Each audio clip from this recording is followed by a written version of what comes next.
Film kali ini berjudul War Horse One, dirilis tahun 2023, disutradarai oleh William Kaufman dan Johnny Strong. Para pemainnya ada Johnny Strong sebagai Mirko, Athena Turner sebagai Zoe, Raj Kala sebagai Radam, James Sale sebagai Castle, Steve Moket sebagai Jones. Di awal film terlihat seorang tentara SEAL yang ditugaskan untuk menyelamatkan keluarga misionaris keluar dari Afghanistan, dan tiba-tiba pesawat helikopternya ditembak oleh sekelompok pemberontak. Tentara yang bernama Mirko terjatuh di tengah hutan, sedangkan helikopternya meledak, yang menyebabkan teman-temannya tewas. Saat tersadar, dengan tubuh yang sempoyongan, dia mencoba mencari tempat jatuhnya pesawat. Mencoba untuk menghubungi teman-temannya yang ada di pesawat itu untuk mengecek apakah ada yang masih hidup, namun tidak ada jawaban. Menurut informasi dari markas pusat, tidak ada pergerakan dan dinyatakan semua orang tewas. Mirko melihat 3 orang dari kelompok pemberontak di atas tebing. Salah satu dari mereka membasuh helikopter yang sudah terjatuh.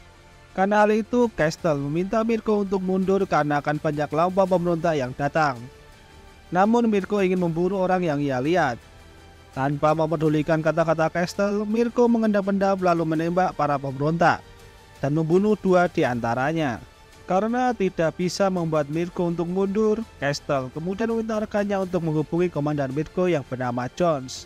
Sebelum Jones datang, Castle memberitahu Mirko kalau ada banyak pemberontak yang mendekati ke arah Mirko. Tak lama Jones pun datang lalu memberitahu Mirko kalau semua timnya sudah tewas dan meminta Mirko untuk kembali. Walaupun sempat menolak karena banyak pemberontak yang menyerangnya, Mirko akhirnya memilih untuk mundur dan berusaha lari dari kejaran pemberontak. Terjadi baku tembak yang membuat beberapa pasukan pemberontak tewas. Dirasa sudah aman, Mirko kembali pergi. Saat sampai di tebing dekat sungai, Mirko merasa terpojok, namun belum berani untuk melompat. Mirko kembali bersembunyi dan adu tembak. Setelah yakin, Mirko akhirnya melompat ke sungai dan terbawa arus.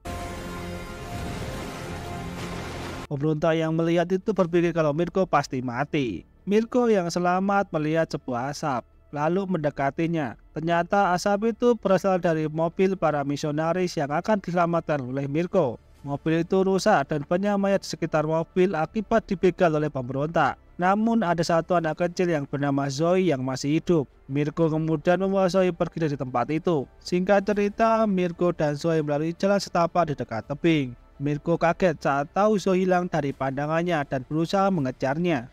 Mirko kemudian menyuruh Zoe untuk berhenti. Ia melihat ada puntung rokok lalu mengecek area sekitar dan menemukan sebuah jebakan yang ada bomnya. Mirko kemudian menjinakkan perangkap itu. Melihat itu, Mirko memberitahu Zoe untuk tidak berlari sembarangan supaya tidak terkena perangkap. Tak lama, Mirko melihat beberapa pemberontak. Dengan entengnya, Mirko mengangkat Zoe, meletakkan di dekat bebatuan, lalu perlahan-lahan mendekati para pemberontak dan membunuhnya. Selagi Mirko menyerang pemberontak, ada satu pemberontak berada di dekat Zoe bersembunyi.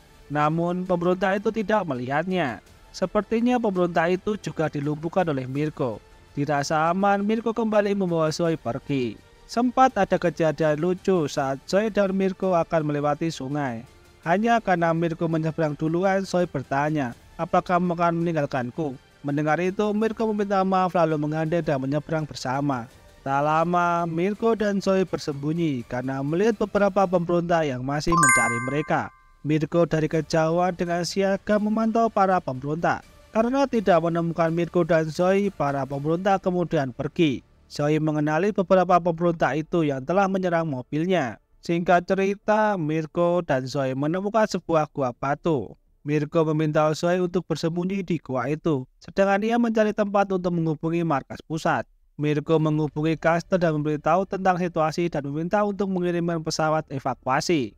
Namun Castle tidak bisa langsung mengirimnya, dan Mirko diminta untuk menunggu agak lama karena Castle sedang mengusahakannya. Sambil menunggu bantuan datang, Mirko memasang perangkap di dekat gua tempat mereka akan beristirahat.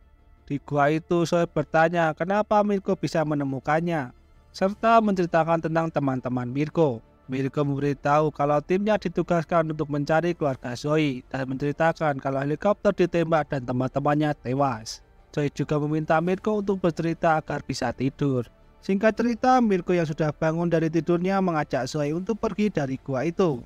Tiba-tiba Zoe menuju seorang pemberontak. Mirko dan pemberontak sempat saling pandang. Karena senjata Mirko jauh dari dirinya, ia menggunakan pisau untuk membunuh pemberontak itu. Setelah itu Mirko dan Zoe bergegas pergi. Tak lama datang para pemberontak yang lain menyusuri tempat itu. Salah satu pemberontak melihat sebuah kain berwarna biru. Perlahan-lahan mendekati kain dan mengambilnya. Ternyata itu jebakan. Setelah kain itu diambil membuat bomnya meledak. Sedangkan Mirko dan Zoe sudah jauh dari tempat itu, namun masih bisa mendengar suara ledakannya. Di tengah hutan, Radam dan anak buahnya terus mencari Mirko dan Zoe. Radam memberitahu anak buahnya untuk berhati-hati. Di sisi lain, Zoe dan Mirko bersembunyi di balik pohon karena Mirko merasakan sesuatu. Ternyata tidak ada apa-apa. Sambil beristirahat, Mirko memberi Zoe permen karet. Zoe juga mengeluarkan bonekanya dari dalam tas. Tiba-tiba Zoe menangis karena teringat keluarganya yang sudah mati. Mirko mencoba menenangkan dengan mengatakan kalau ia akan membawa Zoe keluar dari darah itu.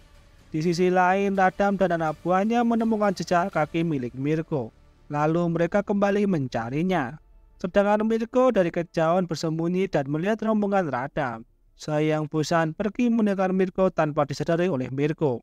Singkat cerita, Zoe bertemu dengan seorang pemberontak bernama Leon. Tahu Zoe tidak sendiri, agar tidak ketahuan kalau dirinya memberontak, Leon tanpa diketahui menyembunyikan hatinya dan berpura-pura mengaku seorang peternak yang kemudian menawarkan bantuan. Mirko tidak langsung percaya, ia menggeledah untuk memastikannya. Dirasa tidak ada yang mencurigakan, Mirko dengan tetap waspada mengikuti Leon. Di tempat lain, rekan-rekan Leon coba menghubunginya, namun tidak ada jawaban. Tahu ada sesuatu, mereka kemudian pergi ke tempat Leon berada. Sedangkan Leon coba mengulur waktu dengan bercerita tentang dirinya. Tak lama, Mirko dihubungi oleh Castle kalau ada pesawat yang akan menjemputnya.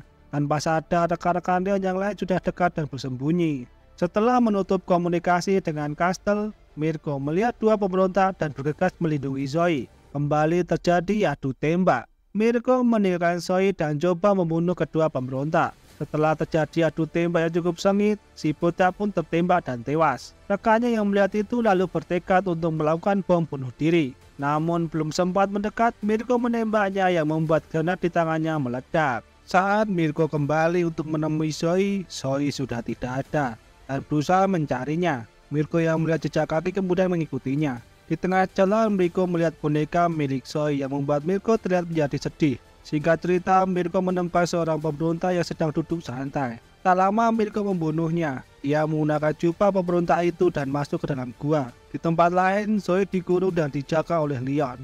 Mirko yang terus menyusuri jalan di gua itu keluar di sebuah pemukiman para pemberontak. Dengan perlahan-lahan dan hati-hati, Mirko menyusuri bangunan-bangunan untuk mencari Zoe. Satu persatu para pemberontak dilumpuhkan oleh Mirko.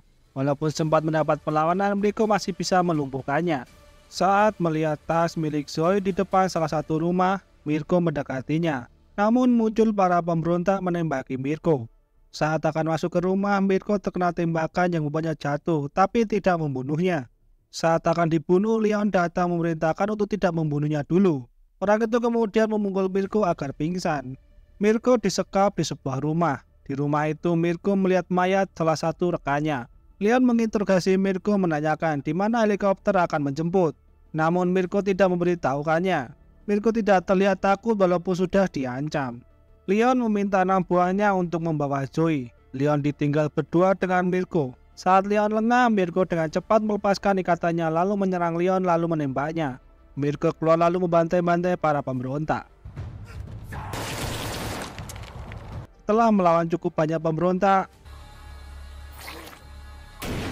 melewati beberapa anak tangga, Mirko akhirnya menemukan Zoe. Saat melihat Mirko, Zoe memanggilnya ayah. Tiba-tiba Mirko ditusuk dari belakang. Dengan cepat Mirko membunuh penusuk itu. Dengan luka tusukan itu, Mirko membawa Zoe pergi. Tak lama pasukan bantuan pemberontak datang yang cukup banyak. Karena kehabisan amunisi, Mirko lalu menggendong Zoe dan berlari kabur menyusuri hutan dan menuju ke titik penjemputan. Karena sudah tidak kuat lagi, Mirko duduk dan meminta Zoe untuk berlindung di belakangnya. Ia juga sempat mengeluarkan alat pelacak.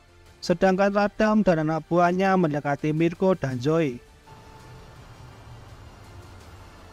Saat akan menembak Mirko, datang bala bantuan yang langsung membunuh para pemberontak. Satu persatu pemberontak dibunuh. Karena sudah tidak bisa menang, beberapa pemberontak memilih untuk kabur. Mirko dan Choi kemudian dibantu oleh tentara itu menuju ke helikopter. Singkat cerita, Mirko menjadi ayah angkat Choi. Mirko juga memberi Choi seekor anjing yang pernah dijanjikan oleh ibunya dulu. Choi menjadi bahagia. Cerita usai.